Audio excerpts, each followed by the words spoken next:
কি আজকে বাড়ছে না কমছে? আজকে একটু বাড়ছে। এটা বাড়ছে। আচ্ছা, এই যে কাকা দর্শক, রাজধানী কাওরন বাজার থেকে মুড়িকাটা পেঁয়াজের আপডেট। বেড়েছে পেঁয়াজের বাজার দর্শক, বেড়েছে পেঁয়াজের বাজার হঠাৎ করে। আজকে বাজারে মুড়িকাটা পেঁয়াজের দাম কেমন আছে দর্শক, পরিস্থিতি জানিয়ে দিব ব্যবসায়ীদের সাথে কথা বলে।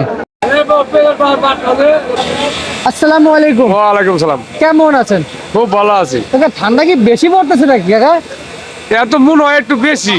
আর আমার ফ্যান থাকে তো চতুর্থ সাইডে। আচ্ছা আচ্ছা আচ্ছা। মানে শীত না ধর শীত এখন ধরে জায়গা। শীত না লাগলে শীতে ধরে যায়। ধরে যায়, হ্যাঁ। আচ্ছা, এই যে পেঁয়াজের বাজার কি আজকে বাড়ছে না কমছে? আজকে একটু বাড়ছে। এটা বাড়ছে। আচ্ছা, এই যে কাকা, এর শীত কি বন্ধ হয়েছে নাকি হয় নাই? বর্তমানে এমজি বন্ধ হয় নাই, এমজির দাম বেশি। আমার বাংলাদেশের দাম হলো কম, যার ফলে পাড়ির ওই মাল নিয়ে না এই দেশি মালই চলতেছে। দেশি মালে চলতেছে।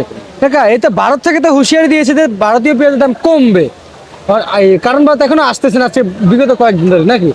আসে না, মনে ওই বর্ডারে বেচা কিনা ৬০-৬২। আমার এই মালই পাওয়া যায় ৪৮, ৪৫ পাওয়া যায়, ৫০ পাওয়া যায়। এই জন্য কত বিবাদন হয়। আচ্ছা, আমরা দেশি মানুষ দেশি পেঁয়াজ বিক্রি করতেছি। দেশি আচ্ছা, পেঁয়াজটা ভালো, ওই বাইরের মাল বুঝছো অত ভালো হয় না, বুঝছেন, যার ফলে এটাই চলতেছে, কিন্তু ওটা নেয় না। এই কারণে নেওয়া বন্ধ, পাড়ি নেওয়া বন্ধ হয়েছে। বুঝতে পারছি। এগুলোর বাজার আসলে কি কমছে না বাড়ছে? আজকে বাড়ছে। আচ্ছা, একটু বাড়ছে। বাড়ছে। এই পেঁয়াজের মন কেমন যাচ্ছে? এখন বর্তমানে আজকে বাড়ছে বেশ ভালো। আর বর্তমান যে বাজার হয়েছে মোটামুটি কৃষকরা কিছু পয়সা পাতি পাবো আর কি। পাবে। আচ্ছা, এখন মন কত করে যাচ্ছে একটু জানতে চাই। ২০০০ টাকা মন চলছে। ২০০০ টাকা মন। যাক, আলহামদুলিল্লাহ, বাজার তার একটু বাড়তির দিকে রয়েছে। আর আপনি কেজি কত করে বিক্রি করতেছেন? আমরা ৫০-৫২ বেশি ৫০-৫২ বিক্রি করতেছেন। আচ্ছা কাকা, এই যে আপনি যে এই যে হাট থেকে কিন্তু মার্কেটে কম পেঁয়াজের দাম, হাতে কিন্তু দাম বাজার বেশি, এইটা একটু জানতে চাই কাকা। মার্কেট থেকে হাতে দাম বেশি থাকে কেন একটু জানতে চাই কাকা। দেন গৃহস্থ আইলে আমরা এই কারণ বাজারে গৃহস্থ আয়, বুঝছেন। জি জি। উনুকে মুগামার বাজার হলো, আটের বাজার হলো একদম। গৃহস্থ আইলে এখন ধৈর্য নাই। নাই। আয়া ৫ জন নিয়ে জমাবো, আয়া আয় যে কোনো দাম গো, তখন দেখো কাস্টমার একটু ঠান্ডা হয়েছে, ওরা মনে করছে কাম হারা মাল আর নিব না। আচ্ছা। বইয়ে খাতির ওরা গপ করে ২ টাকা কম পয়সা লাবো। এই জন্যই মুকাম করা আনকে মুসিবত হয়ে গেছে।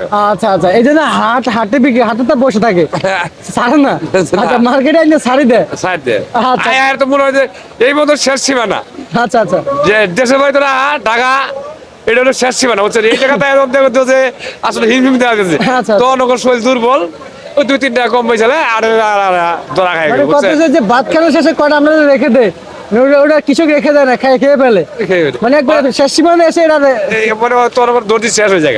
আচ্ছা আচ্ছা, যার ফলে এই যে বুঝতে পারছি। অস্থায়ী বাজার হয়েছে, বুঝছেন। তাহলে কৃষক একটু ভালো দাম পাবে সামনে। হ্যাঁ, সামনে তো দিলে একটু রাইটা একটু দাম পাবো। আচ্ছা ঠিক আছে, আপনাকে অসংখ্য আর কি মোটামুটি চলবো না, লস খাবো না, বাইচে বাইচে থাকা হোক। ঠিক আছে, ধন্যবাদ আপনাকে। দর্শক, এই ছিল রাজধানী কাওরন বাজার থেকে মুড়িকাটা পেঁয়াজের আপডেট।